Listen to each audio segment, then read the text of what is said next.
and welcome to Hanging by a Thread. My name is Ailsa, and this is my little corner of the internet where I talk about all things knitting.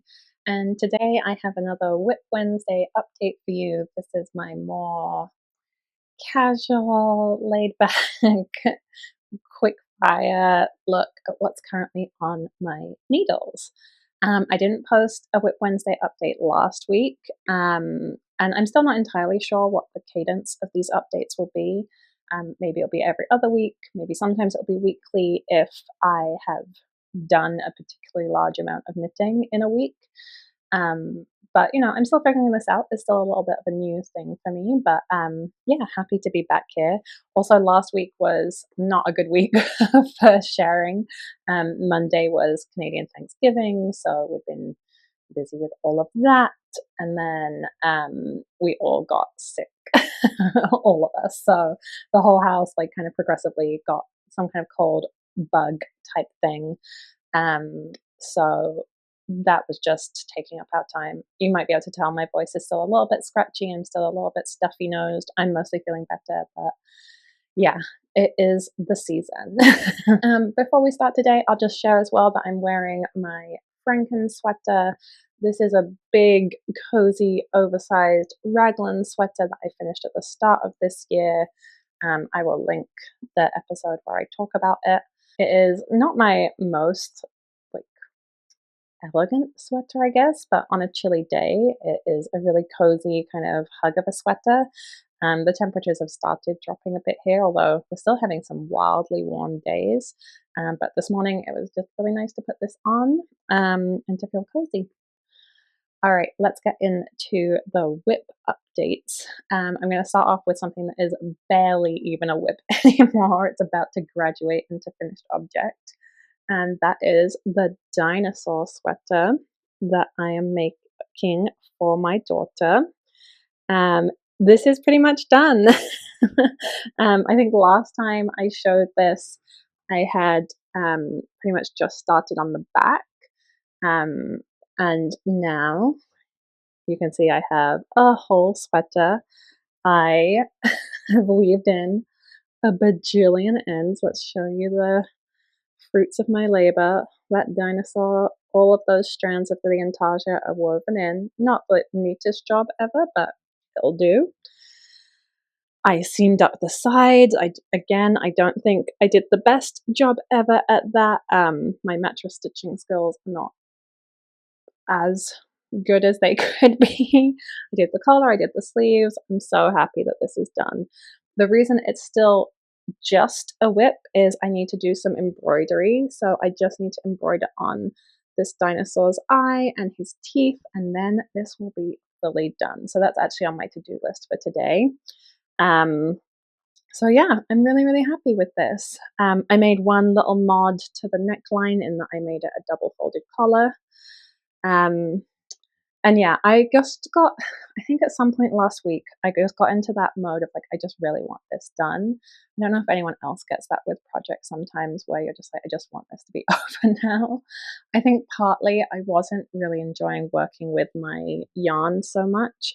This background color, this cream, is Hayfield Bonus Aran with Wool, which is an 80/20 acrylic superwash wool blend. And it was okay, but I'll honestly say it wasn't my favorite to work with. I found it very sticky and hard to move across the needles, and it feels a little bit more on the plasticky side. I think you get some premium acrylics or acrylic blends that you don't notice the kind of plasticky feeling of the acrylic so much, but this one, it doesn't have as wonderful hand feel to it. I think the finished object is going to be wearable and durable, but it wasn't my favorite to work with, and it was actually causing me some hand pain even. So yeah, that wasn't the best experience.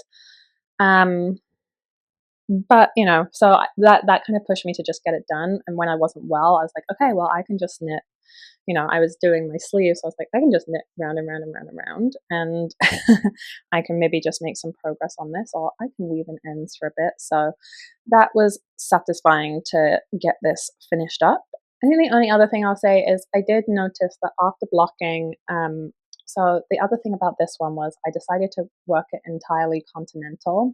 I'm typically an English style knitter, so I throw my yarn with my right hand. This I picked continental using my left hand, and it's not something I do very often at all. And my tension was obviously, like, sorry, my cat is attacking my chair at the moment. But my tension was pretty obviously like um scraggly in this one. Like, I think if I hold this up, you'll see there's some unevenness in my tension. And I had that classic thing of like, maybe it'll block out, even though I know acrylic doesn't block in the same way that wool does. Um, and also, it's like, it's pretty egregious. That's some real serious, like, tension issues. But I don't think when you look at the sweater from a distance, it's noticeable. I don't think it's going to affect the wearing of the garment. And I'm still so stinking proud of having made my first ever intarsia project. So I'm calling it a win. All right, so that is that one. Just waiting to get its face details added to it. Up next, I'll show you my Fidalgo cardigan. This is a pattern from Mishi Frez Knits, and I've made some good progress on this one too. So I think last time I had just started on the second front panel, so I think it was this front panel I was just starting on. But you can see now I have joined my front and back panels, and I am now just working long rows back and forth in the pattern to make the body. So it's looking really nice. I'm really liking how this is working up. This pattern is in a broken 3x1 rib. So you can see that lovely texture.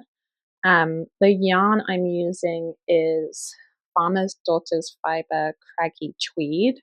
So I was at one point worried about the combination of the texture with the nature of like the texture of the tweed, but I actually think it looks really nice and it's not too overpowering. So I've literally only just got this fully joined so that I can work across the body. And I put in my first buttonhole. One thing that's fun about this cardigan is that the button band is worked at the same time as the body, which I love, not having to pick up a button band. I'm so excited that I won't have to do that. So I did work my first button band. That was kind of fun to do.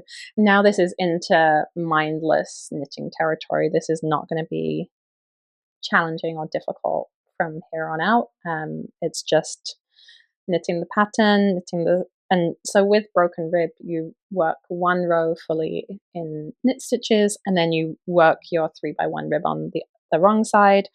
And so it's just very easy to know what you're doing, very rhythmic, a little bit more satisfying for me personally than doing stockinette, but not in any way challenging. So I feel really good about that. I'd love to make some more progress on this. I'm really excited about having this piece in my wardrobe. So yeah, that's that one. I do have a little bit of an update on my Thru Lines scarf. This one is actually a lot more involved than anything else I'm working on right now. So this is the Thru Lines by Andrea Mowry. It's a textured and slip stitch scarf pattern using 3 different colors. And you just have to really pay attention to what row you're on and where in the pattern repeat you are. So this one is one that I do actually have to kind of have the pattern open as I'm reading it. So it's not something I'm working on as much, but it is quite satisfying when I do pull it out. So here we go. Here's what I have. It looks like a little pendant at the moment. I'm obviously working through my increases. And yeah, I'm really enjoying how it's working up. I really like how it's looking. I have been quite interested. So I'm working with the recommended yarns, which is Brooklyn Tweed Loft. And this is, I think, charcoal. No, maybe it's soot. And this is Snowbound, this grey color, I think, or this lighter grey color. And then this is Spin Cycle Dyed in the Wool. I don't know if I'm going to be able to get that to focus. I forget what the color of the Dyed in the Wool is, which is a sport weight color shifting yarn. And I'm pretty interested to see that the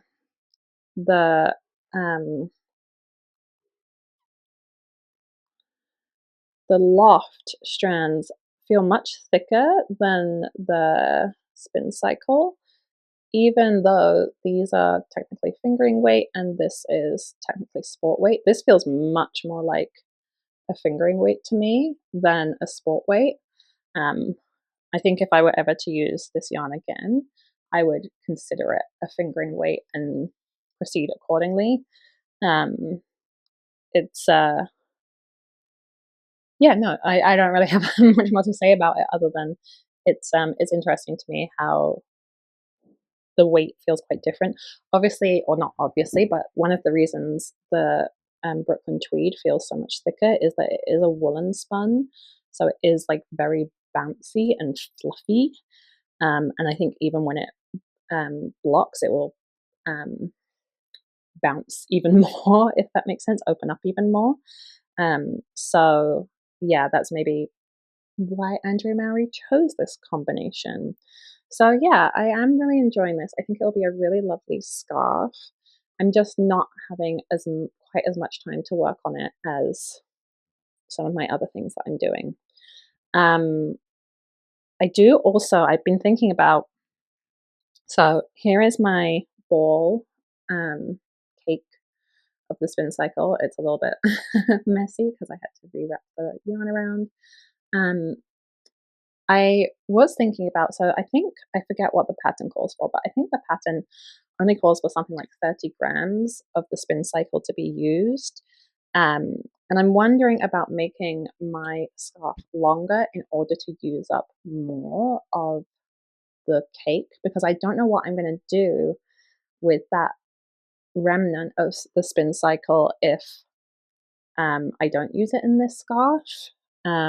If you have any ideas for what you could do with, say, 20 grams of a spin cycle skein, or even half, whatever it may be, what you would do with a leftover, or do you think that I should just try and extend the length of the scarf so that I use as much of this as possible? Would really appreciate your thoughts there, because I'm a little bit on the fence about what I should do with this. But yeah, fun project and looking forward to working on it some more.